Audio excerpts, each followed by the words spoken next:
The champagne flute felt heavier in my hand than it should have, crystal catching the afternoon light streaming through the restaurant's floor-to-ceiling windows. Across the table, my son Marcus was explaining his honeymoon plans with the kind of animated enthusiasm I hadn't seen from him in years. The Maldives, overwater bungalows, private beach dinners under the stars. His fiancée Jessica sat beside him, her engagement ring catching the light every time she gestured, which was often. Before we jump back in, tell us where you're tuning in from, and if this story touches you, make sure you're subscribed, because tomorrow, I've saved something extra special for you. At 58, I'd learned to read the spaces between words, especially when it came to my children. Marcus had inherited his father's gift for building beautiful pictures with language, painting dreams so vivid you could almost taste them.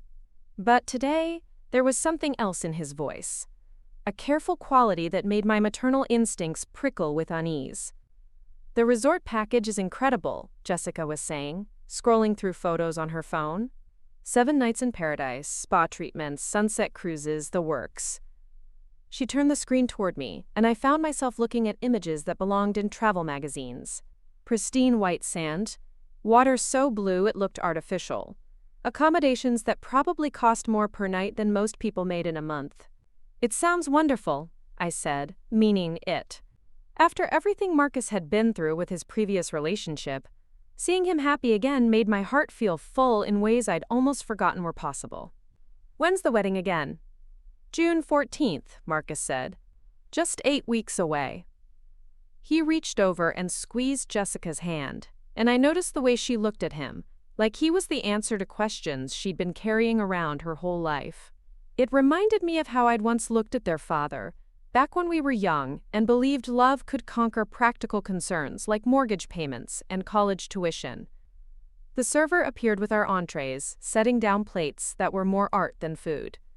Marcus had chosen this place, somewhere downtown with exposed brick walls and servers who introduced themselves by first name. The kind of restaurant where you paid $40 for what amounted to a very attractive snack. I'd raised my eyebrows at the prices when we'd arrived, but Marcus had waved off my concerns with that easy confidence he'd developed since starting his new job. "Actually, Mom," Marcus said after the server left, cutting into what appeared to be 3 ounces of salmon arranged on a bed of microgreens, "there's something we wanted to talk to you about." The careful quality in his voice was stronger now, and Jessica had stopped eating altogether, her fork suspended halfway to her mouth. "Oh?" I took a sip of the wine Marcus had ordered, something French with a price tag that had made me momentarily dizzy. "What's on your minds?" Marcus and Jessica exchanged a look, one of those wordless conversations that couples have. She nodded slightly, encouraging him to continue. He set down his fork and leaned forward, his expression taking on the serious cast he'd worn as a child when he needed to confess to breaking something valuable.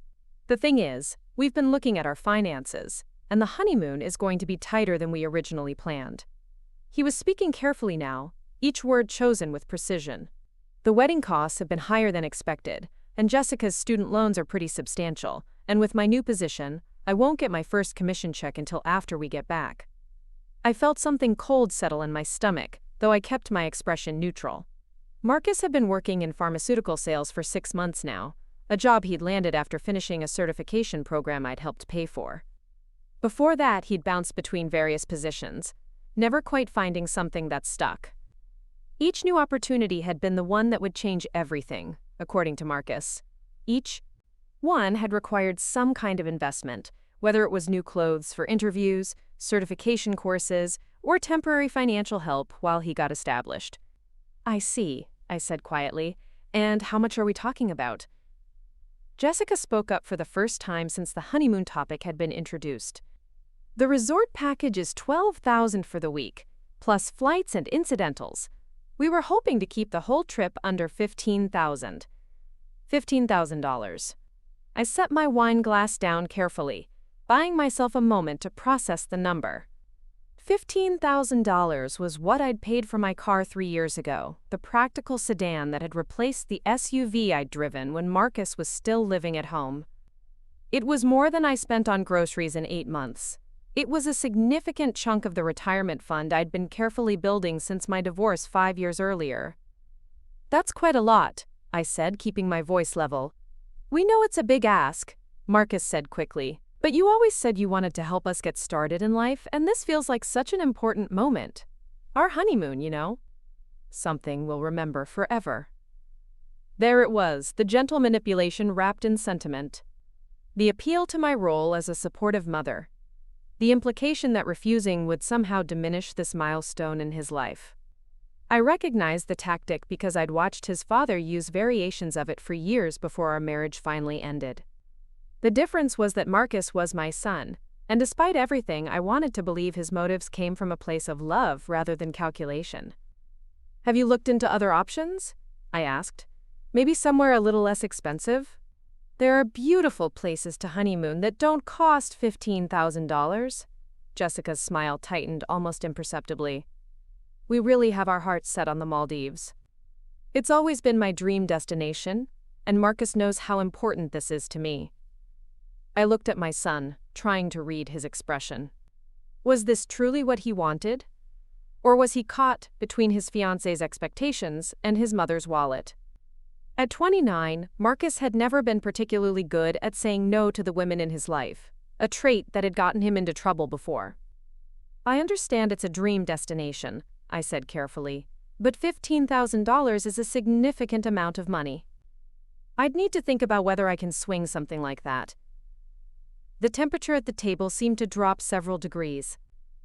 Marcus's jaw tightened, and Jessica put down her fork entirely. Her appetite apparently vanished. Think about it? Marcus's voice carried an edge I hadn't heard in years. Mom, I'm not asking you to mortgage your house. I know you have the money. The presumption in his statement hit me like a physical blow. He knew I had the money. As if my financial situation was somehow his business. As if my savings account existed for his convenience. I felt my cheeks flush, though I wasn't sure if it was from embarrassment or anger. Marcus, that's not how this works, I said, working to keep my voice steady. Even if I have the money, that doesn't mean it's available for discretionary spending. Discretionary spending? Jessica's voice was sharp now, the sweet tone she'd been using all afternoon completely gone. His honeymoon is discretionary spending? I looked at her, this young woman who would soon be my daughter-in-law, and felt a chill of recognition. I'd seen that expression before, the entitled expectation that other people's resources should bend to accommodate her desires. It was the same look Marcus's ex-girlfriend had worn when she'd suggested I should co-sign for their apartment, the same expression I'd seen on his father's face when he'd explained why his business failures were somehow my responsibility to fix. Yes, I said quietly. A $15,000 vacation is discretionary spending. The silence that followed felt dangerous. Marcus set down his knife and fork with deliberate precision, the way he used to arrange his toys when he was angry as a child. When he looked up at me, his eyes held something I'd never seen. Preparing and narrating this story took us a lot of time. So if you are enjoying it, subscribe to our channel. It means a lot to us. Now, back to the story. Directed at me before. Something cold and calculating. You know what, Mom? His voice was conversational now, which somehow made it worse than if he'd been shouting. I think there's been a misunderstanding about our relationship. What do you mean? I think you've been confused about what family means. He leaned back in his chair, his posture casual, but his eyes never left my face. See, family supports each other. Family helps each other out when it matters. Family doesn't nickel and dime each other over money. I felt something crack inside my chest, a hairline fracture that spread outward like ice on a windshield. Marcus, that's not fair. Isn't it?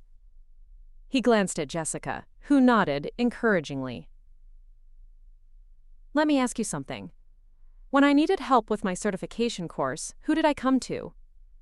You came to me. Right. And when I needed a loan for my car down payment, who helped me out? I did.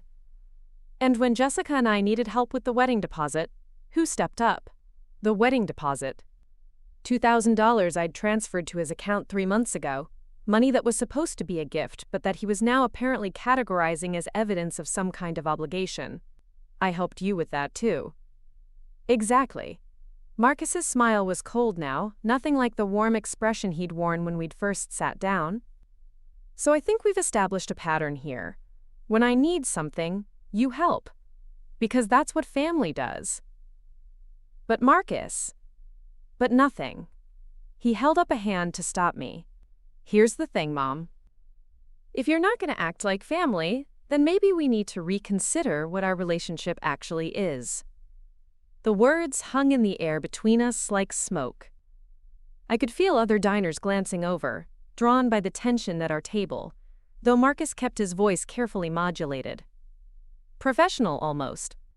Like he was delivering a business presentation rather than dismantling his relationship with his mother. "What are you saying?" I asked, though I was afraid I already knew. "I'm saying that if you can't support us in this, then maybe you're not really part of our family." He reached over and took Jessica's hand again, presenting a united front. "Maybe you're just someone who gave birth to me, but not someone who actually cares about my happiness." The crack in my chest widened, spreading through my entire body until I felt hollow, carved out. This was my son, the baby I'd walked the floors with when he had colic, the toddler who'd climbed into my bed during thunderstorms, the teenager I'd driven to soccer practice and helped with algebra homework. The young man I'd supported through 2 career changes, a failed relationship, and countless small crises. And now he was sitting across from me, holding another woman's hand, explaining that my love could be measured in dollar amounts. "That's not true," I said, but my voice sounded weak even to me. "Then prove it." Jessica spoke up, her voice carrying a challenge. "Show us that you actually care about Marcus's happiness. Show us that you want to be part of our family. Our family. Not his family. Not the family I'd been part of since the day he was born, but their family. The new unit they were creating, one that apparently had membership fees." I looked around the restaurant, taking in the exposed brick walls, the carefully curated industrial fixtures, the other diners enjoying their expensive meals and wine. Everything felt surreal, like I was watching this scene happen to someone else. The mother in the story would know what to say. She would find the right words to bridge this gap, to restore the relationship, to make everyone happy. But I wasn't the mother in the story. I was a 58-year-old woman sitting across from her son and his fiancée, being told that my worth as a family member could be calculated in thousands of dollars. "I need some air," I said, standing up from the table. My legs felt unsteady, and I had to grip the back of my chair for support. "I'll be right back." I walked through the restaurant toward the restroom, passing tables full of people having normal conversations about normal things. In the mirror above the sink, I looked older than I remembered, the lines around my eyes deeper, my hair grayer. When had I started looking so much like my own mother? I splashed cold water on my wrists, a trick my mother had taught me for managing overwhelming emotions. The water was shockingly cold against my skin, grounding me back in my body, in the moment. When I looked up again, the woman in the mirror looked steadier, more focused. I walked back to the table with careful, measured steps. Marcus and Jessica were leaning close together, having what appeared to be an intense, whispered conversation. They separated when they saw me approaching, both turning to look at me with expectant expressions. "I've made my decision," I said, settling back into my chair. Both of them leaned forward slightly, anticipation written across their faces. "I won't be paying for your honeymoon." The silence that followed felt absolute. Even the ambient noise of the restaurant seemed to fade, leaving us suspended in a bubble of shocked quiet. Marcus spoke first, his voice tight with controlled anger. "Fine." He signaled to the server, making a scribbling motion to indicate he wanted the check. "I guess we know where we stand then. Marcus, please." "No, Mom. You've made yourself clear." He was already reaching for his wallet, his movements sharp and angry. "You're not family. You're just someone who used to be part of my life." Jessica hadn't said anything, but her expression spoke volumes. Disappointment mixed with something that looked like satisfaction, as if this outcome had confirmed something she'd suspected all along. The check arrived, and Marcus threw down his credit card without looking at the total. When the server returned with the receipt, He signed it with aggressive strokes that nearly tore through the paper. "Just so you know," he said, standing up and helping Jessica with her coat. "Don't expect an invitation to the wedding. Family only." They left without looking back, walking out of the restaurant and out of my life with the same casual confidence Marcus had inherited from his father. I sat at the table for several more minutes, finishing my wine and watching through the window as normal people went about their normal Friday afternoon activities. The server approached hesitantly. "Is everything all right, ma'am?" "Just fine," I said, though we both knew that was a lie. "Could I get another glass of wine, please?" I spent the rest of the afternoon at that table nursing my wine and thinking about family, about love, about the difference between supporting someone and enabling them. By the time I finally left, the sun was setting, painting the downtown streets gold and orange. I drove home to my quiet house in the suburbs, the house I'd bought after the divorce, the house that was finally truly mine. It was smaller than the family home Marcus had grown up in, but it was peaceful, decorated with things I actually liked instead of compromises designed to keep everyone happy. That night, I sat at my kitchen table with a cup of tea and my laptop, looking at my bank accounts for the first time in weeks. The numbers were healthy, the result of 5 years of careful budgeting and intentional saving. $15,000 wouldn't have bankrupted me, but it would have meant delaying my own plans, dipping into funds I'd earmarked for home improvements and travel. I thought about the conversation at the restaurant, about Marcus's certainty that I had money available for his use. He wasn't wrong about the numbers, but he was wrong about everything else. Wrong about what family meant, wrong about what love looked like, wrong about his right to make demands on my resources. As I closed my laptop and prepared for bed, I made a mental note to call my financial advisor on Monday. There were some changes I wanted to make to my accounts, some protections I wanted to put in place. Because while I might have lost a son today, I'd gained something more valuable: clarity about who I was willing to be and what I was willing to accept. The house settled around me as I turned off the lights, the familiar creaks and sighs of a home that belonged entirely to me.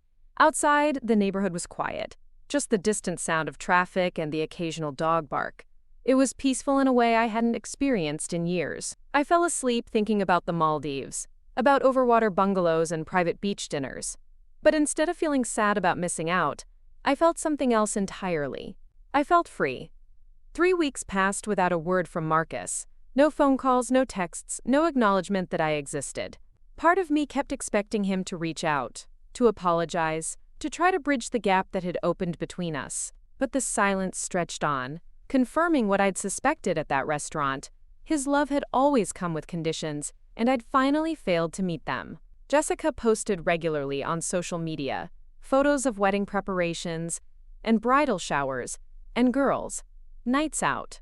I wasn't tagged in any of them, wasn't mentioned in any of the captions. It was as if I'd been edited out of Marcus's life with surgical precision. The wedding invitations went out during the 4th week. I knew because my neighbor Linda mentioned seeing the mailman deliver a stack of elegant cream envelopes to houses throughout the neighborhood. Everyone on Maple Street had apparently made the guest list except for the groom's mother. I spent that morning in my garden, planting the summer vegetables I'd been planning since early spring. Tomatoes, peppers, herbs, flowers that would bloom well into fall. The work was therapeutic. My hands in the soil, the sun warm on my back. When Linda came over to chat over the fence, she carefully didn't mention the invitation she'd received. "Your garden's looking beautiful this year," she said instead. "Thank you. I'm trying some new varieties." Marcus must be getting excited about the wedding. I paused in my weeding, considering how to respond. Linda had known Marcus since he was a child, had watched him grow up in this neighborhood. "I'm sure he is." She nodded, understanding more than I'd said. "Well, you know where I am if you need anything." That afternoon, I made a phone call I'd been considering for days. My financial advisor, Helen, was a practical woman in her 60s who'd helped me navigate the divorce settlement and establish my independent financial life.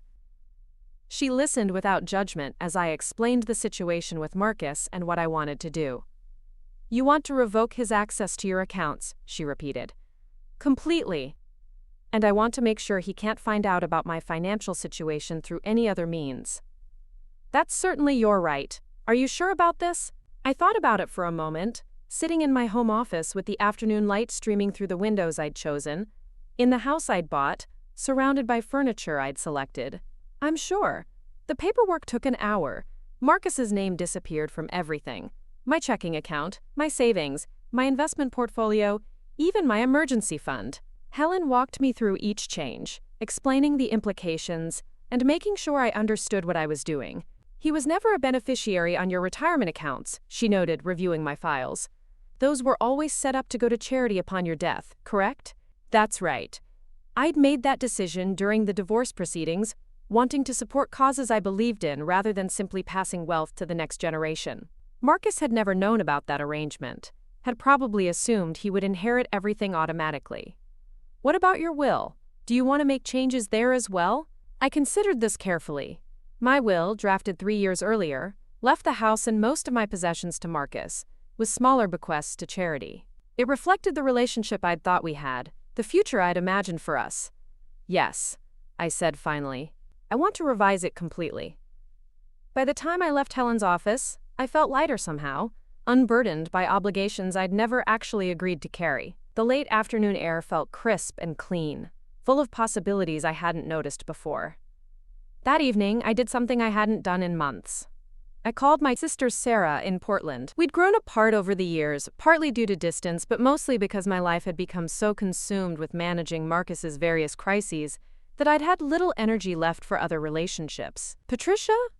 Sarah sounded surprised to hear from me. Is everything okay? Actually, I think it might be better than it's been in years, I said, settling into my favorite chair with a cup of tea. How are you? How's David? How are the kids? We talked for 2 hours, catching up on years of missed conversations.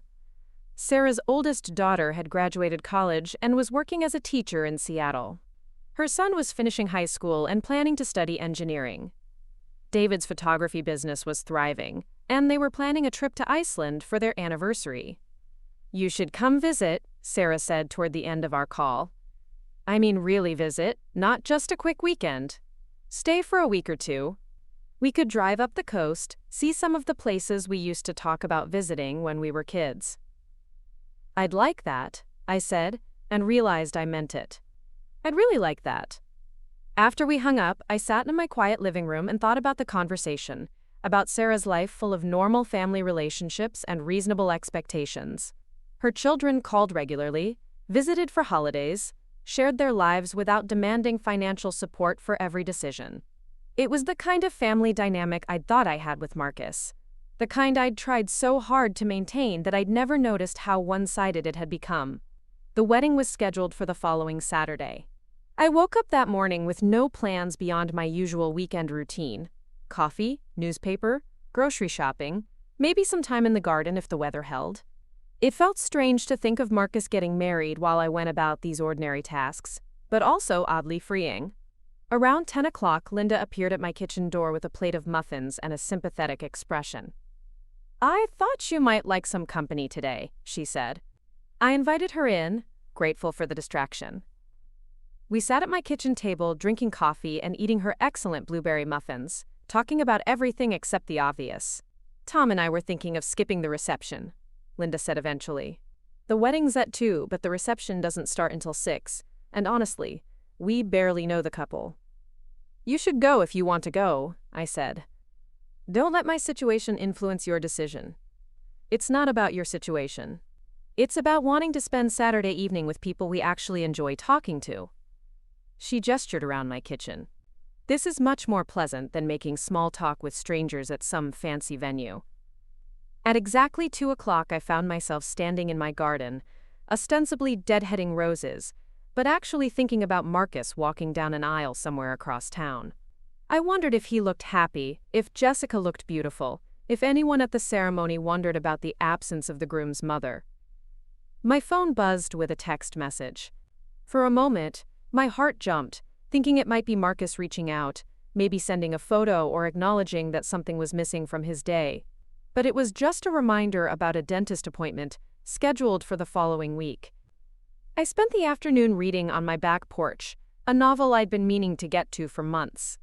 The story was engaging enough to keep my attention, and by evening I realized I'd gone several hours without thinking about the wedding at all. Around 8 o'clock, as the sun was starting to set, Linda knocked on my door again. How was your day? She asked.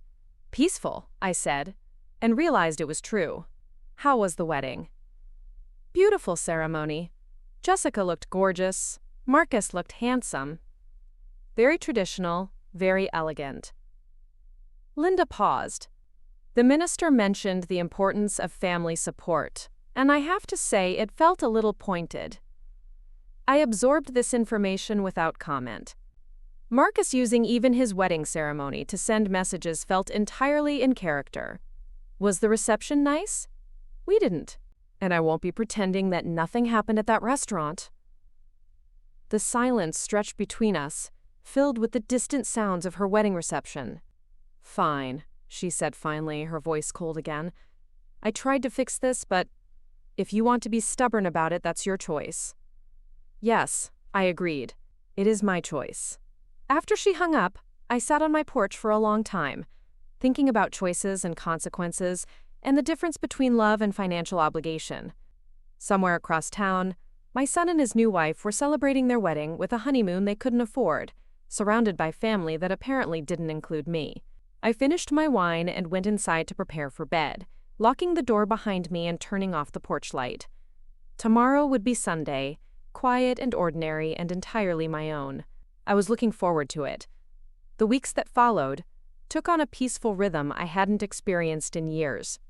Without the constant undercurrent of anticipating Marcus's next crisis or financial request, I found myself rediscovering interests and relationships I'd neglected. I joined a book club at the library, started taking watercolor classes at the community center, and had lunch with old friends I hadn't seen in months. Sarah called every few days, and we made concrete plans for my visit to Portland. 2 weeks in July, she suggested, when the weather would be perfect for exploring the coast. I booked the flights without hesitation, using money from my travel fund that had previously been allocated for family emergencies. My house felt different too, more like a home and less like a way station, where I waited for the next call from Marcus. I redecorated the guest room, the space that had previously been kept ready for his occasional overnight visits. Now it became my art studio, with an easel by the window and shelves for my growing collection of supplies. Linda stopped by one afternoon in early July to find me painting in the backyard, working on a watercolor of my garden in full summer bloom. "You look happy," she observed, settling into a patio chair with the iced tea I offered her. "I feel happy," I admitted. It's been a while since I could say that. "Any word from Marcus?" Not directly. I paused in my painting, considering how much to share. Though I did hear from my bank. Linda raised an eyebrow. "Your bank?" I set down my brush and turned to face her fully. Marcus tried to access one of my accounts last week. Apparently he still had some old login information and thought he could transfer money without asking. "You're kidding." I wish I were. The bank called to verify an unusual transaction request. Someone trying to transfer $5,000 from my savings to an account I'd never authorized. Linda shook her head in disbelief. "What did you tell them?" "The truth. That it was unauthorized, and they should flag the account for fraud protection." I picked up my brush again, adding a touch of yellow to the sunflowers along my garden fence. They said they'd have to report the attempted unauthorized access to their security department. So Marcus could get in trouble for this? I don't know. Maybe. The bank representative said they'd handle it according to their standard procedures. I realized I felt no guilt about this, no urge to call Marcus and warn him about potential consequences. I told them to proceed however they normally would. We painted and talked until the sun started to set, the conversation ranging from books we'd read to places we wanted to travel. It was the kind of leisurely summer evening I'd always imagined I'd have more of as I got older, before life became consumed with managing other people's problems. That night, as I cleaned my brushes and put away my supplies, I felt a deep sense of satisfaction. Not just about the painting, which had turned out better than I'd hoped, but about the life I was building for myself. Quiet, creative, independent, accountable only to my own values and desires. My phone buzzed with a text message as I was getting ready for bed. The number was Marcus's. The first direct contact I'd had from him since the restaurant confrontation. The message was short. "Need to talk. Can you call me?" I read it twice, then set the phone aside and continued with my bedtime routine. Whatever Marcus needed to discuss could wait until morning, if I decided to respond at all. For the first time in his adult life, his urgency was not automatically my emergency.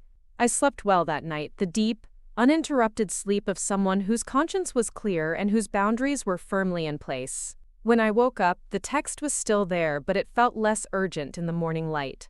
Less like a summons and more like a request I was free to decline.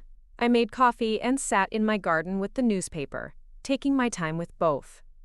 The morning was beautiful, cool and clear with the promise of heat later in the day. My tomatoes were coming in nicely, and the herbs I'd planted were thriving in the spot I'd chosen for them. Around 10 o'clock, I finally picked up my phone and called Marcus back. He answered immediately, as if he'd been waiting by the phone. "Mom?" "Hello, Marcus. Thank you for calling me back."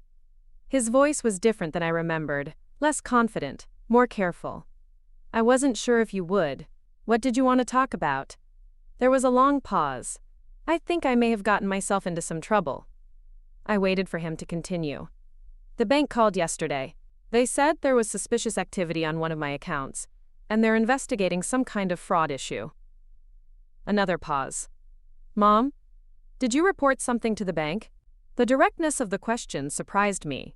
I'd expected him to dance around the subject, to try to manipulate me into feeling guilty or responsible for whatever consequences he was facing.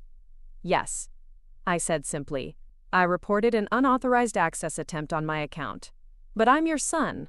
I've always had access to your accounts for emergencies. You had access when you lived with me, and when I explicitly gave you permission for specific purposes. You haven't had legitimate access for years, Marcus. And trying to transfer money without asking isn't an emergency, it's theft." The word hung between us, harsh but accurate. I heard him take a sharp breath. "Mom, I wasn't stealing from you. I just needed a loan, and I knew you had the money, and I thought you'd take it without asking and deal with my reaction later." "It wasn't like that." "Then what was it like?" Another long silence. When Marcus spoke again, his voice was smaller, younger somehow. "Jessica's been really upset about the honeymoon situation, and some of the wedding expenses were higher than we planned, and my credit cards are maxed out, and I just thought if I could borrow a few $1,000s without making it into a big thing." "Without asking, you mean?" "I was going to pay it back." "With what money, Marcus? You just said your credit cards are maxed out." He didn't have an answer for that, which was answer enough.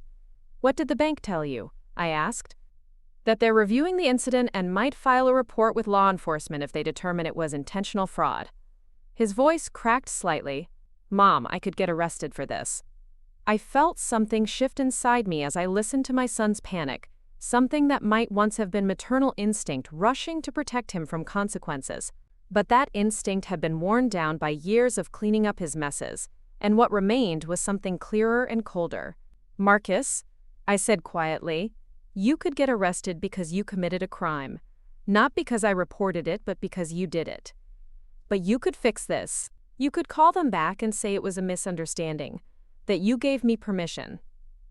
Except I didn't give you permission, and calling them back now would make me an accomplice to fraud." The silence stretched between us, filled with everything we weren't saying. I could hear him breathing, could almost feel his desperation through the phone. This was the moment where the old Patricia would have caved, would have found a way to make his problem disappear. Because mothers protect their children even stay long, open bar, fancy food, lots of people we didn't know. Linda sat down at my kitchen table uninvited, which I took as a sign she had more to say. There was a bit of drama, actually. Despite myself, I was curious. What kind of drama? Well, apparently the honeymoon got canceled at the last minute. Something about a payment issue with the resort. Jessica was pretty upset about it from what I could tell. I felt a complex mix of emotions hearing this news. Satisfaction that Marcus's demands had consequences. Sadness that his wedding day had been marred by disappointment. And something that might have been guilt for feeling satisfied at all. "That's too bad," I said carefully. Tom overheard Marcus talking to one of his groomsmen about it. Something about trying other options, but everything being too expensive or not available on short notice. Linda studied my face. I got the impression they might be spending their honeymoon at a hotel in the city instead of wherever they'd originally planned. The Maldives had been replaced by a local hotel. Overwater bungalows and private beach dinners had become room service, and maybe a spa day if they were lucky. I tried to feel sorry for them, but mostly I felt vindicated in my decision not to fund their dream vacation. After Linda left, I poured myself a glass of wine and sat on my back porch watching the stars come out. The neighborhood was quiet, most families inside for the evening, preparing for the week ahead. It was the kind of peaceful Saturday night I'd learned to appreciate since my divorce, when I'd stopped trying to make everyone else happy and started paying attention to what actually brought me contentment. My phone rang around 9:30. The caller ID showed an unknown number, but something made me answer instead of letting it go to voicemail. "Mrs. Patterson?" The voice was female, young, and vaguely familiar. "This is Patricia Patterson. This is Jessica. Marcus's. This is Jessica." I set down my wine glass carefully. "Hello, Jessica. I'm calling because—" She paused, and I could hear voices in the background, what sounded like music and laughter. "I'm calling because I think there's been a misunderstanding." "A misunderstanding about what?" "About the honeymoon. About what happened at the restaurant." Her voice was careful now, the entitled edge I remembered replaced by something that sounded almost like desperation. "Marcus was upset, and maybe he said things he didn't mean." I waited for her to continue. "The thing is, we really did have our hearts set on the Maldives, and when the booking got canceled because of the payment issue, it just felt like such a disappointment. Today was supposed to be perfect, you know?" "I imagine it was disappointing," I said evenly. "So I was wondering if maybe we could work something out. I know Marcus said some things that probably hurt your feelings, but he was just stressed about money. He didn't mean it when he said you weren't family." There it was, the real reason for the call. Not an apology, not a genuine attempt to repair the relationship, but another bid for money.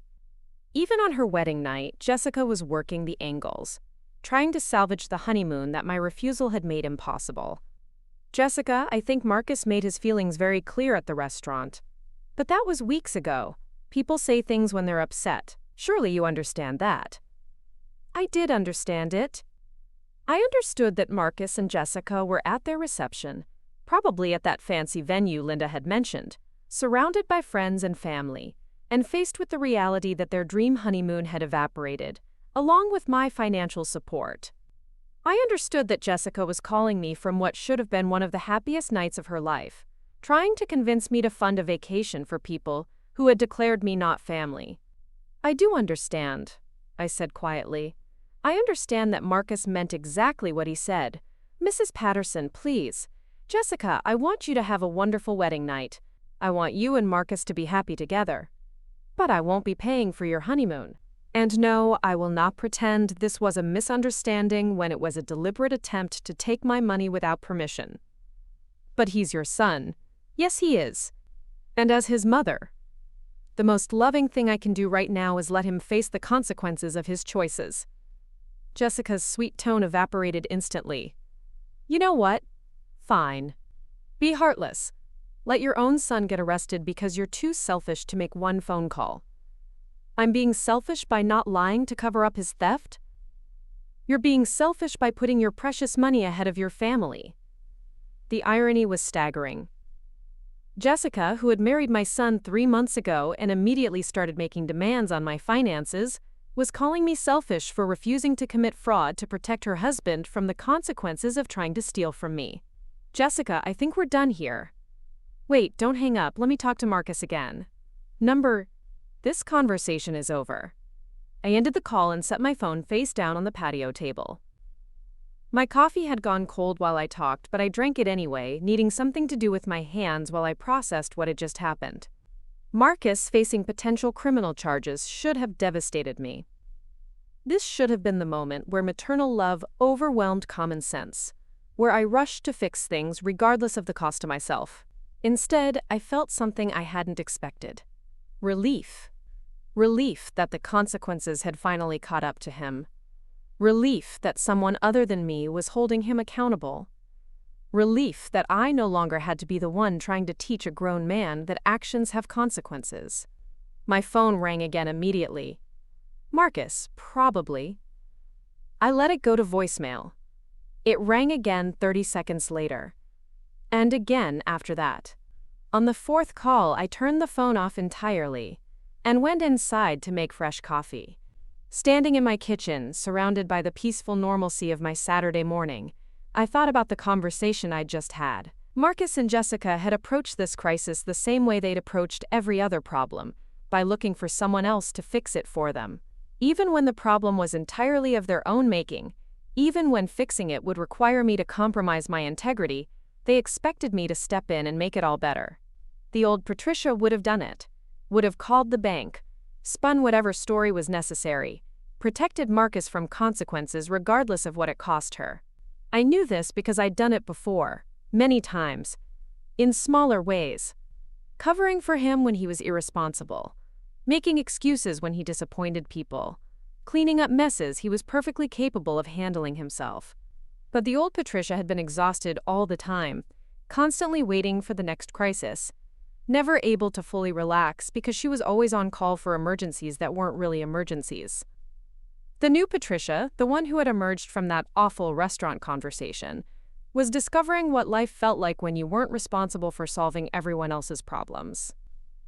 I spent the rest of the morning in my garden, harvesting tomatoes and checking on the progress of my late summer flowers. The physical work was soothing, my hands in the soil, the sun warming my back, the satisfying weight of ripe vegetables in my basket. This was real, immediate mine in a way that Marcus's problems had never been mine, despite all my years of treating them as such. Around noon, Linda appeared at my back gate with a concerned expression. "I've been trying to call you," she said. "Your phone went straight to voicemail." I turned it off for a while. "What's wrong?" "Marcus was here about an hour ago, looking for you." I set down my pruning shears and gave Linda my full attention. "Here?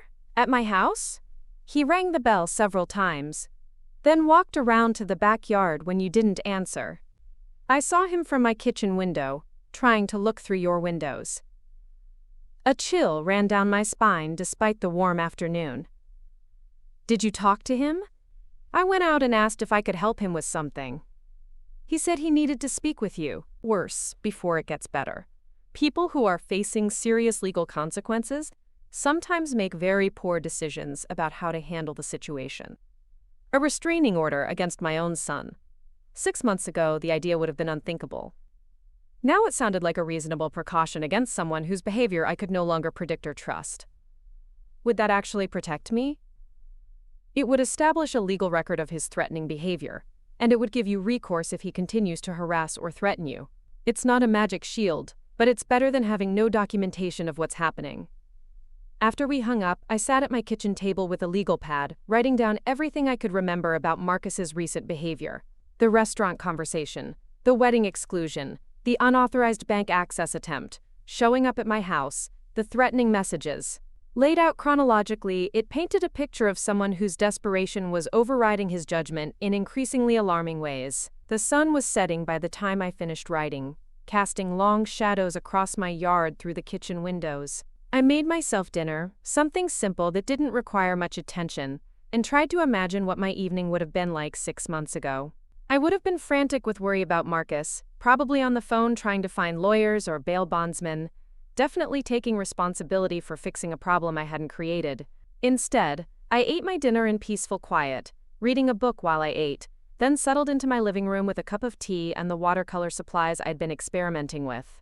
The painting I worked on was abstract, blues and greens flowing together in patterns that reminded me of water.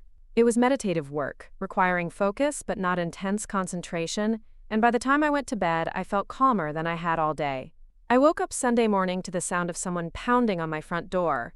The clock on my bedside table read 6:47 a.m., far too early for social calls. I put on my robe and slippers and looked out the front window to see Marcus standing on my porch, still wearing yesterday's clothes, looking like he hadn't slept. He saw me at the window and started talking immediately, his voice loud enough that I could hear him through the glass. "Mom, I know you're angry, but we need to talk. This is getting out of hand, and I need your help to fix it." I opened the window a crack, just enough to speak through. "Marcus, it's not even 7 in the morning.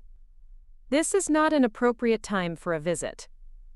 I've been up all night thinking about this. The lawyer I talked to says I could be looking at serious charges if the bank decides to prosecute. Fraud, identity theft, maybe other things. Mom, I could go to prison. The panic in his voice was real, and despite everything, I felt a flicker of the old maternal instinct. But I also noticed that he was framing this as something the bank was doing to him, rather than consequences for something he had done. Marcus, you need to leave. If you want to talk, you can call me at a reasonable hour and ask politely. I can't wait for a reasonable hour. I need you to call the bank today, before they make their decision about whether to file charges. I'm not calling the bank. Then you're letting me go to prison. No, Marcus. Your choices are sending you to prison. I'm just not preventing the consequences.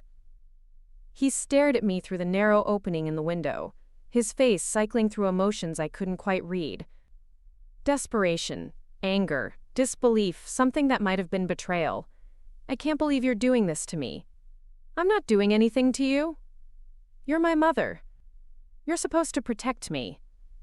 I'm supposed to love you, which I do, but I'm not supposed to enable your bad choices or protect you from the consequences of criminal behavior. Criminal behavior? It's your own son trying to borrow money from his mother. Without asking, without permission, by accessing accounts you have no legal right to access. That's not borrowing, Marcus. That's stealing. He was quiet for a long moment, and I thought, when their children are grown men who steal from them. I need a lawyer, he said finally. That sounds like a good idea. Mom, lawyers are expensive. I don't have money for a lawyer. And there it was, the ask I'd been waiting for. Even facing potential criminal charges for trying to steal from me, Marcus was still looking for me to solve his problems with my checkbook. Marcus, you're a 29-year-old married man. This is your responsibility to figure out.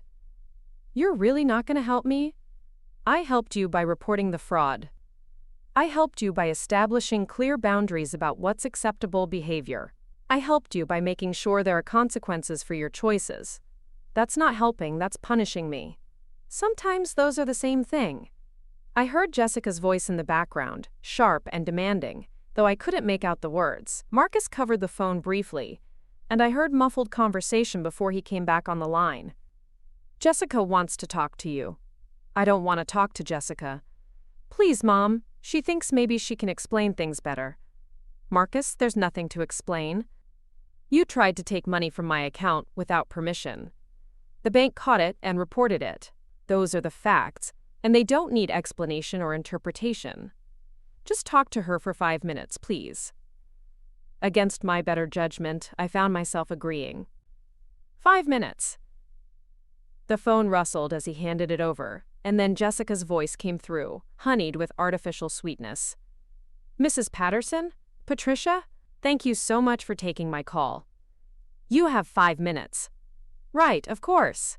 I just wanted to explain about Marcus and the bank situation. See, we've been under so much financial stress since the wedding, and Marcus has been trying so hard to take care of everything himself. He didn't want to worry me with the details, but apparently he's been struggling more than he let on. I listened to her spin the narrative, transforming Marcus's attempted theft into a noble sacrifice made by a devoted husband trying to protect his new wife from financial anxiety. It was skillfully done, I had to admit. She painted him as the victim of circumstances rather than the architect of his own problems. The thing is, Jessica continued, Marcus was just trying to handle things quietly, and maybe he made a mistake in how he went about it, but his heart was in the right place. He loves me so much, and he knows how disappointed I was about the honeymoon, and he was just trying to find a way to make it happen. By stealing from me. Well, that's such a harsh way to put it. He was planning to ask you about a loan, but he knew you'd been resistant to helping with the honeymoon, so he thought maybe if he just borrowed a little bit temporarily. Without asking. Without asking first, yes, but with every intention of paying it back and talking to you about it afterward. It was poor judgment, not malicious intent. I had to admire her technique. Jessica had managed to acknowledge the facts while completely reframing their meaning, transforming theft into poor judgment, and attempted fraud into a misguided romantic gesture. She was probably a good salesperson, I thought, Or would be, if she ever decided to get a job. Jessica, your 5 minutes are almost up. What exactly are you asking me to do? Just call the bank and explain that it was a family misunderstanding. Tell them that Marcus had your permission to access the account for family emergencies, and this whole thing was just a miscommunication about what constituted an emergency. But he didn't have my permission. But you could say he did. Just this once. To help him avoid getting into legal trouble over what was really just a mistake. The audacity of the request took my breath away. She was asking me to lie to a financial institution to help cover up her husband's crime. Not only that, she was asking me to do it as if it were a small favor, a minor inconvenience I could easily handle to smooth over a family disagreement. No, I said. No? No, I will not lie to the bank. No, I will not help Marcus avoid consequences for his actions. Urgently that it was a family emergency. I told him your car wasn't in the driveway, so you must be out, and he should try calling you. What did he say to that? Linda looked uncomfortable. He said he'd been calling, but you were ignoring him. He seemed really agitated, Patricia, angry, but also kind of desperate. I asked if there was something I could help with, and he just said he needed to find you right away. I thought about Marcus prowling around my house, peering through windows, looking for a way to reach me when I'd chosen not to be available. It felt invasive, a violation of the boundary I'd tried to establish by not answering his calls. He didn't try to get inside, did he? Not that I saw, but I was only watching for a few minutes. He might have tried the doors after I went back inside. I walked around my house, checking all the entry points. Everything was secure, no signs of tampering or forced entry. But knowing that Marcus had been here, had been looking for ways to reach me when I'd made it clear I didn't want to talk, left me feeling unsettled in my own space. Linda, if you see him here again when I'm not home, would you mind calling the police? Her eyebrows shot up. The police? Patricia, what's going on? I considered how much to tell her. Linda had been a good neighbor and a supportive friend, but I wasn't sure I was ready to share the full extent of Marcus's behavior with anyone yet. He's been having some financial problems, and he's been pressuring me to help him out. When I said no, things got unpleasant between us. Now he's facing some legal issues related to those financial problems, and he's trying to get me to intervene on his behalf. And you don't want to? I can't, Linda. What he's asking me to do would be illegal. She nodded slowly, understanding more than I'd said. Of course I'll call if I see him here when you're not home. Do you think he'd actually try to break in? I don't know. A few months ago, I would have said absolutely not. But a few months ago, I wouldn't have thought he'd try to steal from my bank account either. We stood in my backyard for a few more minutes, making plans for Linda to keep an eye on things. She gave me her spare key so I could get into her house if I ever felt unsafe at my own, and I gave her my cell phone number so she could reach me if Marcus showed up again. After she left, I went inside and double-checked all my locks, then closed the blinds in my front rooms so no one could see in from the street. It felt strange to be taking these precautions against my own son, but his behavior was becoming increasingly unpredictable, and I wasn't sure what he might do if he felt desperate enough. I turned my phone back on around 4 o'clock and found 17 missed calls from Marcus, 6 from Jessica, and a series of increasingly frantic text messages. The messages started out pleading, progressed to angry, and ended with threats that made my hands shake as I read them. The final text, sent just 30 minutes earlier, read, "If you don't fix this, I'll make sure everyone knows what kind of mother you really are. Your choice." I screenshot the message and forwarded it to Helen, my financial advisor. If Marcus was threatening to retaliate against me for not covering up his crimes, I wanted documentation of his behavior. Helen called me back within an hour. "Patricia, this message is concerning on several levels," she said without preamble. "It's essentially extortion, threatening to damage your reputation if you don't comply with his demands." Can he actually do anything? Damage my reputation, I mean? Probably not in any meaningful way, but he could certainly cause you embarrassment or stress by spreading lies or half-truths about your family situation. More importantly, this kind of escalating behavior suggests he's becoming increasingly desperate, which could make him unpredictable.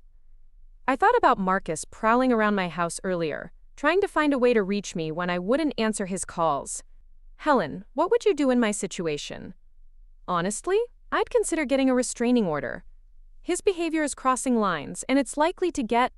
Maybe he was finally understanding the gravity of what he'd done. Then he spoke again, and his voice was different, colder. You know what? Fine. If that's how you want to play this, I can play it too. What does that mean? It means I'm done pretending you're a good mother. It means everyone's going to find out what you're really like. The threat was clear, and it made something cold settle in my stomach. But I also felt a strange kind of relief. Marcus was finally showing me who he really was when he didn't get his way, and it wasn't someone I recognized as the son I'd raised. Marcus, you need to leave my property now. Or what, you'll call the police on your own son? Yes, I will. He stared at me for another long moment, then turned and walked back to his car without another word. I watched him drive away before I closed the window and locked it securely. My hands were shaking as I made coffee, more from adrenaline than fear. The conversation had been unpleasant, but it had also been clarifying. Marcus was no longer trying to appeal to my love or guilt. He was making threats, trying to intimidate me into compliance. It was a level of manipulation I'd never seen from him before, and it removed any lingering doubt I might have had about my decision not to help him. I called Helen before 9 o'clock and told her about the early morning visit and the escalating threats. Patricia, I really think you should consider that restraining order we talked about. His behavior is becoming more aggressive, and you shouldn't have to deal with him showing up at your house at all hours making demands. How do I go about getting one? I can give you the name of a lawyer who handles this kind of thing. She's good, and she's discreet. You'll need to document everything he's done, all the threats and harassment, and she can help you file the necessary paperwork. By noon, I had an appointment scheduled for Monday morning with an attorney named Rebecca Walsh.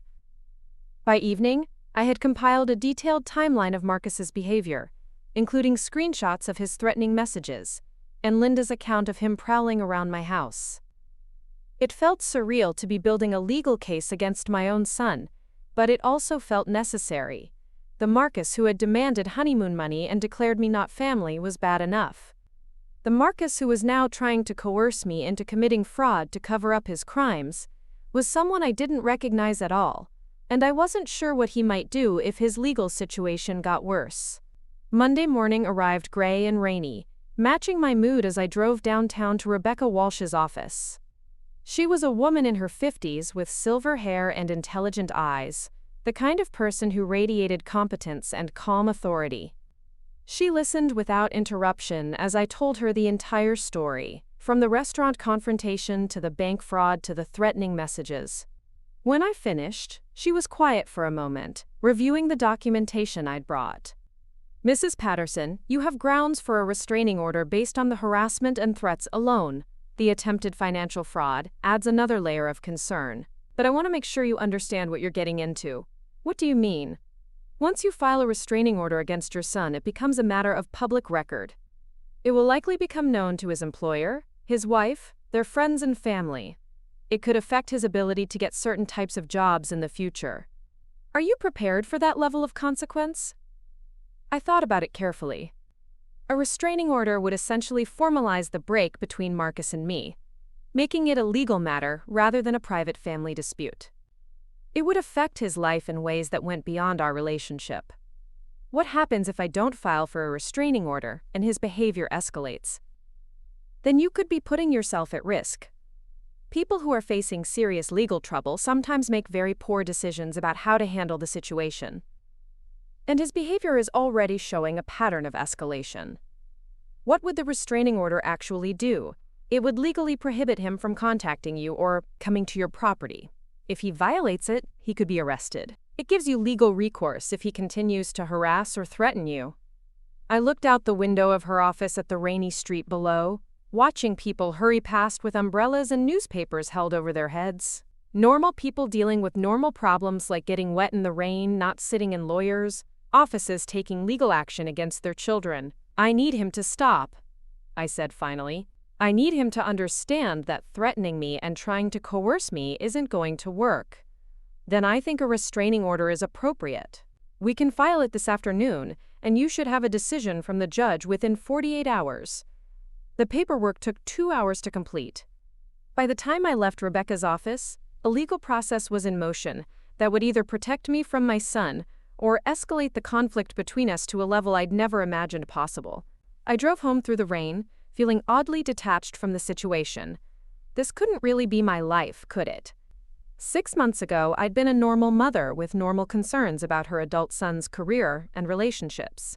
Now I was filing restraining orders and documenting threats and wondering if the person I'd raised was capable of hurting me. Linda met me at my front door with a casserole and a worried expression. "How did it go?" she asked as we sat in my kitchen. "The lawyer thinks I have a good case for a restraining order. We filed the paperwork this afternoon." Linda nodded approvingly. "Good. I've been thinking about what you told me, and I don't like the way Marcus has been acting. It's not normal, Patricia. Sons don't threaten their mothers or try to steal from them no matter how desperate they are. I keep hoping he'll come to his senses, that he'll realize how far this has all gone and try to make it right." "And what would that look like? Him making it right?" I considered the question carefully.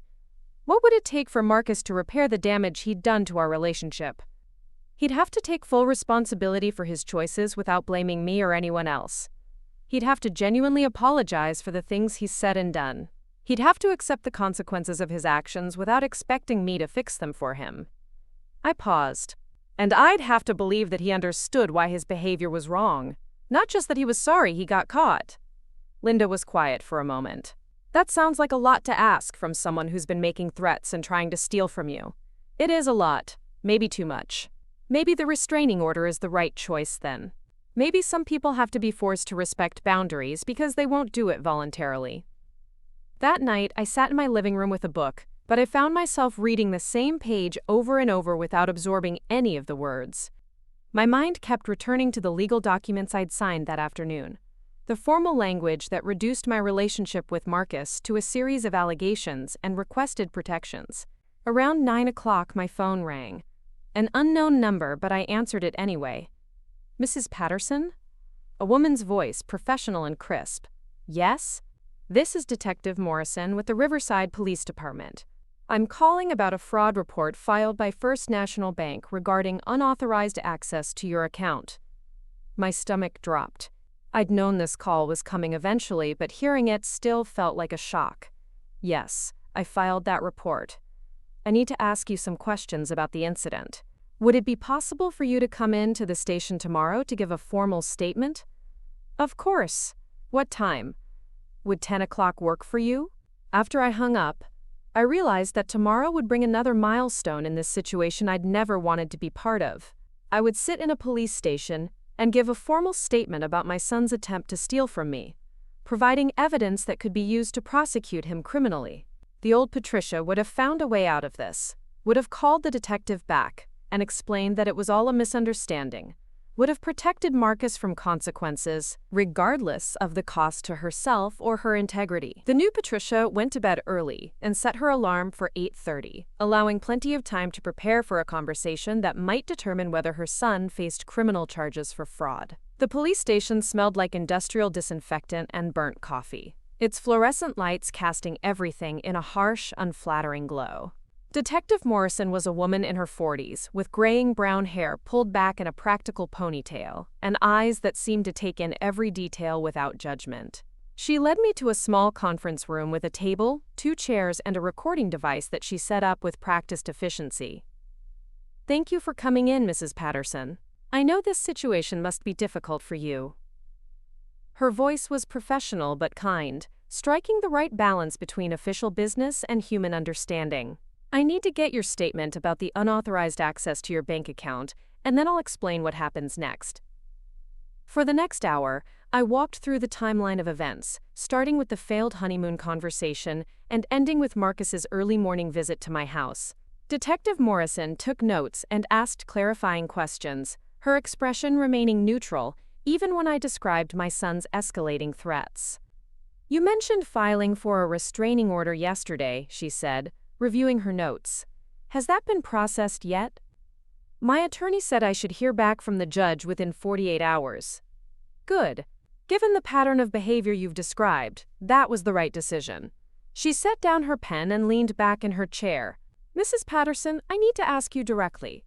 Do you want to proceed with criminal charges against your son? The question hung in the air between us like a weight. This was the moment where everything became irreversible, where our family dispute transformed into a criminal matter with consequences that would follow Marcus for years. What would happen if I said no? If you declined to press charges, we'd close the investigation. Marcus would face no criminal consequences for the attempted unauthorized access. However, the bank might still choose to pursue their own civil remedies, and this incident would remain on file with us. And if I say yes, we'd forward the case to the district attorney's office for review. Given the evidence, including the bank's documentation of the attempted transfer and your statement, they'd likely file charges for attempted fraud and possibly identity theft. Your son would be arrested, arraigned, and would need to secure legal representation for his defense. I thought about Marcus at 19, calling me from college because he'd locked himself out of his dorm room and needed me to contact campus security. About Marcus at 25, moving back home after his business venture failed, sleeping in his childhood bedroom while he figured out his next step. About Marcus at 28, asking for help with his wedding deposit, promising it was the last time he'd need to borrow money. None of those versions of my son would have threatened me or tried to steal from me. But those versions of Marcus had apparently been replaced by someone I didn't recognize, someone who felt entitled to my money and my compliance with his demands. I want to proceed with the charges, I said quietly. Detective Morrison nodded and made a note in her file. I'll submit our report to the DA's office this afternoon. You should expect to hear from a prosecutor within the next few days about the next steps.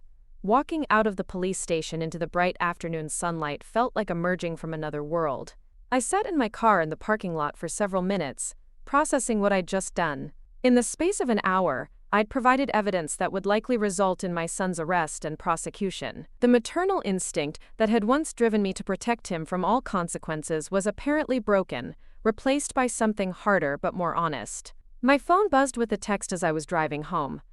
Rebecca, my attorney, letting me know that the judge had approved the restraining order. Marcus was now legally prohibited from contacting me or coming within 500 feet of my home. Violating the order would result in immediate arrest. That evening, I called Sarah in Portland and told her everything. The wedding exclusion, the bank fraud, the threats, the restraining order, the criminal charges. She listened without interruption until I finished, then was quiet for a long moment.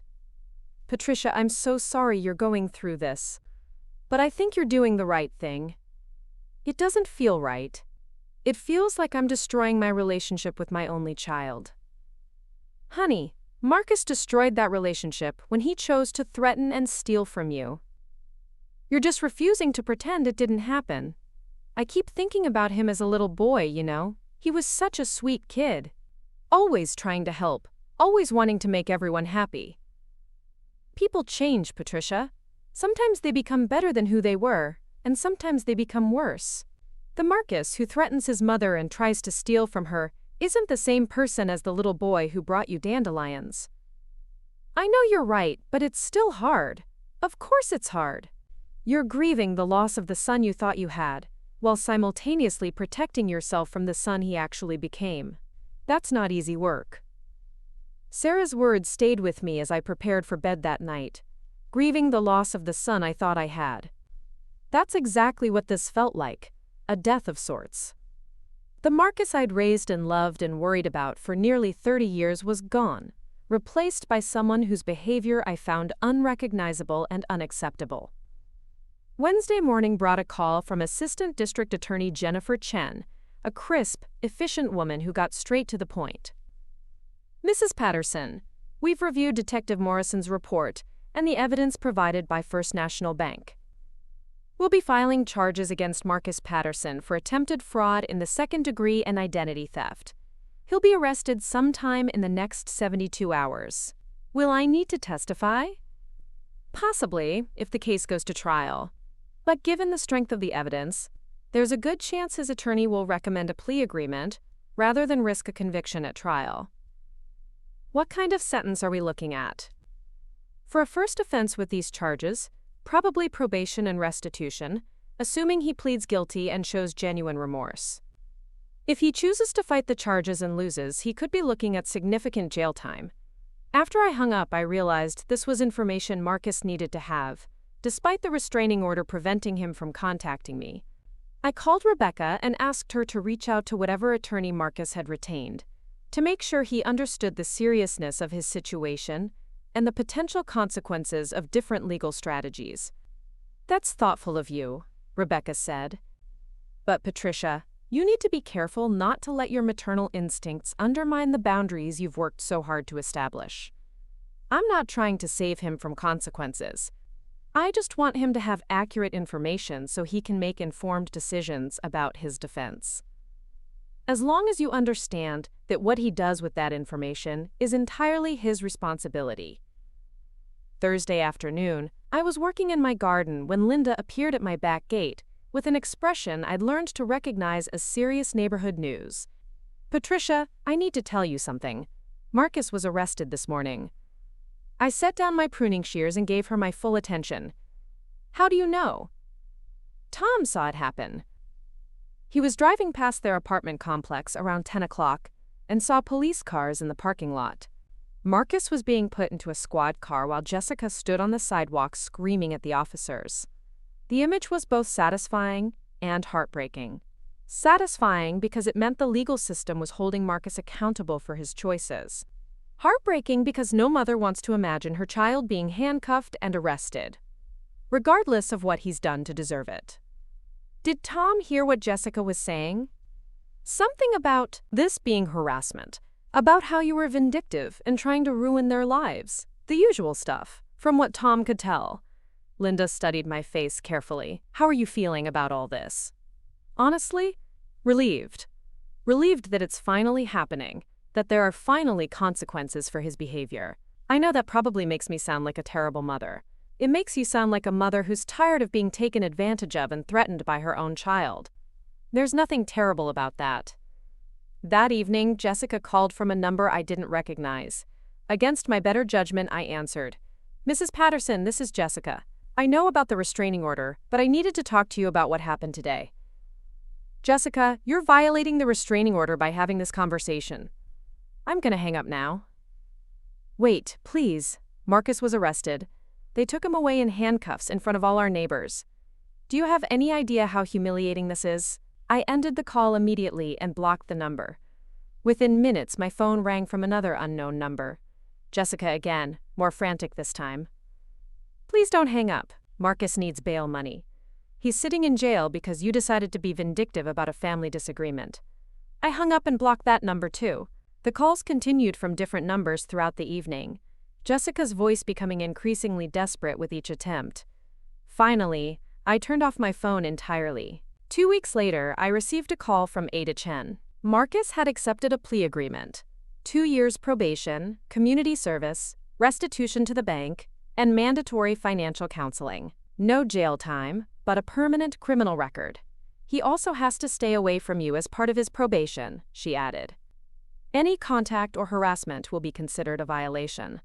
3 months passed in blissful quiet. No threats, no demands, no crises requiring my immediate attention or financial intervention. I redecorated my guest room, traveled to Portland to visit Sarah, and joined a hiking group that met every Saturday morning. One afternoon, while organizing my financial documents, I discovered something that made me smile. The $15,000 I'd refused to give Marcus for his honeymoon was still sitting in my account, earning interest. I'd used the money instead for home improvements, a new car, and a generous donation to the domestic violence shelter where I'd started volunteering. My phone rang as I was reviewing the bank statement. An unknown number, but this time the voice was male, older, unfamiliar. "Mrs. Patterson? This is Frank Morrison, Marcus's father-in-law. I was hoping we could talk." I nearly hung up, assuming this was another attempt to get me to help with Marcus's problems, but something in the man's tone made me hesitate. "What about?" "About an apology my daughter owes you, and about some money that belongs to you." Frank Morrison turned out to be a retired accountant, with steel gray hair and direct eyes that reminded me of my own father. We met at a coffee shop downtown, and he got straight to the point. "Mrs. Patterson, I owe you an apology on behalf of my daughter. Jessica's behavior throughout this situation has been inexcusable, and I'm embarrassed by the way she's treated you. Thank you for saying that. More than that, though, I think there are some things you need to know about Marcus and Jessica's financial situation. Things that might give you a different perspective on everything that's happened. Frank pulled out a folder filled with bank statements, credit card bills, and loan documents. What he showed me painted a picture of financial recklessness that went far beyond what I'd imagined. They've been living beyond their means since they got engaged. The wedding alone cost $47,000, most of it financed through credit cards and personal loans. They have over $60,000 in consumer debt, not counting Jessica's student loans. I studied the documents, seeing payment after payment for luxury items, expensive dinners, weekend trips they couldn't afford. The pattern was clear. They'd been financing a lifestyle with borrowed money, always assuming they'd figure out how to pay for it later. The Maldives honeymoon wasn't just expensive, Frank continued. It was going to be charged entirely to credit cards that were already maxed out. They were counting on you to provide cash so they could pay down their balances enough to make the charges go through. So when I said no, their entire financial house of cards started collapsing. That's when Marcus got desperate enough to try accessing your account without permission. Frank handed me another document. This is why I really wanted to meet with you, though. It was a cashier's check made out to me for $15,000. What is this? After Marcus was arrested, Jessica finally confessed the extent of their debt to me and my wife. We've been helping them get their finances straightened out, and part of that process involved Jessica admitting that she'd been pressuring Marcus to get money from you for months, not just for the honeymoon. Frank's expression was grim. She told him that if he was a real man, he'd make sure his mother helped support their lifestyle. She convinced him that you owed them financial assistance because you'd helped him in the past. The manipulation was breathtaking in its scope. Jessica had systematically turned my son against me, poisoning his perception of our relationship until he saw me as an obligation rather than a person. The $15,000 is what the honeymoon would have cost, Frank continued. It's not from Marcus or Jessica. It's from my wife and me, and it comes with a condition. What condition? That you understand neither of them will ever contact you again. Jessica has agreed to move back to Ohio with us while Marcus serves his probation. They'll both get jobs, pay down their debts, and learn to live within their means. And they'll leave you alone to live your life in peace. I stared at the check, this unexpected gift from strangers who shared nothing with me except disappointment in our children's behavior. Frank, I can't take this money. Yes, you can. You've been through hell because of their selfishness and immaturity. This is our way of acknowledging that and trying to make some small amends. But it's not your responsibility to. Mrs. Patterson, my daughter helped destroy your relationship with your son because she wanted to live like a princess on someone else's money. Taking responsibility for the consequences is the least we can do. We sat in silence for several minutes, the weight of the conversation settling between us. Finally, Frank spoke again. Can I ask you something? Do you think you'll ever forgive Marcus? I thought about it carefully. I don't know. Maybe someday. If he takes full responsibility for his choices and shows genuine change over time. But forgiveness doesn't mean forgetting or going back to the way things were. That's fair. More than fair, actually. I took the check, not because I needed the money, but because I understood it represented something important to Frank. It was his way of acknowledging the damage his daughter had helped cause, and his attempt to restore some balance to the situation. That evening, I called Sarah and told her about the unexpected meeting and the check that now sat on my kitchen counter. Are you going to cash it? She asked. I think so, but I'm going to donate it to charity. The domestic violence shelter I volunteer at could use $15,000 more than I need it. That seems appropriate. A fitting end to the whole mess. Is it an end, though? Or just a pause before the next crisis? Patricia, honey, there won't be a next crisis. You've established boundaries that make it impossible for Marcus to drag you into his problems. Whatever happens to him from now on, it's not your responsibility to fix it. 6 months later, I received a letter forwarded through my attorney. Marcus, writing from Ohio where he was living with Jessica's parents while completing his probation. The letter was 2 pages of careful handwriting, acknowledging his mistakes, expressing genuine remorse, and taking full responsibility for his actions without blaming anyone else. "I understand if you never want to see me again," he wrote. "I understand that I destroyed our relationship through my own choices. I don't expect forgiveness, and I'm not asking for anything from you. I just wanted you to know that I realize now how wrong I was, and I'm working to become a better person." It was the letter I'd been waiting for without realizing it. Not the desperate pleas or angry accusations I'd received before, but a genuine acknowledgement of responsibility and harm. I didn't respond to the letter. Not because I was angry, but because I wasn't ready. Maybe someday I would be, and maybe someday Marcus would have done enough work on himself to deserve a second chance. But that day wasn't today. Today, I was content with my quiet life, my garden, my volunteer work, and my newfound understanding that loving someone doesn't mean accepting unacceptable behavior from them. I'd learned that setting boundaries isn't selfish, that consequences teach lessons enablement never can, and that sometimes the most loving thing you can do is refuse to participate in someone's destructive choices. The $15,000 went to the domestic violence shelter as planned, funding counseling services for women learning to rebuild their lives after leaving abusive relationships.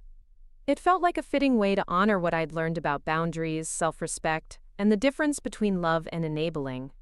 My bank account disagreed with Marcus's assessment of my worth as family, but more importantly, I'd learned to disagree with it too. Family isn't defined by financial obligation or unconditional enablement. Real family is built on mutual respect, genuine care, and behavior that honors the relationship rather than exploiting it. Sometimes the most loving thing a mother can do is teach her child that actions have consequences, even when those consequences are painful for everyone involved.